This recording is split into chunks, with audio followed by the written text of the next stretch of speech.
In today's video, I'm going to teach you how to extrude in AutoCAD.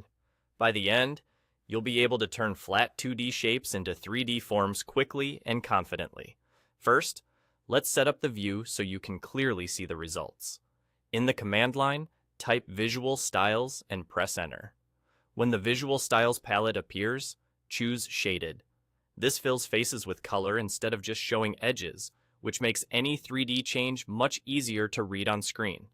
Wireframe can make solids look like outlines, so shaded is a great choice while you work. Next, switch your view to a true 3D angle. You can do this by clicking and dragging the view cube in the upper right corner, or by holding Shift and pressing the middle mouse button to orbit. Rotate the model a bit so you can see depth. Zoom and pan if you need to frame your geometry comfortably. A good viewing angle will help you judge direction and distance during the extrusion. Now start the extrusion command. Type E in Extrude and press Enter. AutoCAD will prompt you to select objects. Click to select every closed shape or region you want to turn into a solid.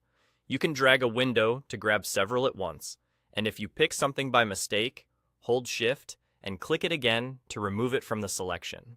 Closed objects like circles, rectangles, and closed polylines will extrude into solids.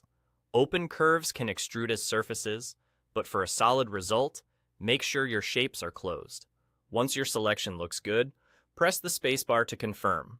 Your cursor will now preview the extrusion. Move your mouse to set the distance visually, and you'll see the shape extend perpendicular to its plane.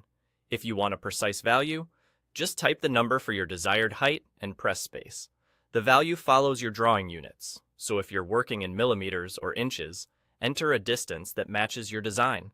If you need the extrusion to go the other direction, move your mouse that way or type a negative distance. Press space to finalize, and your 2D shapes become 3D solids.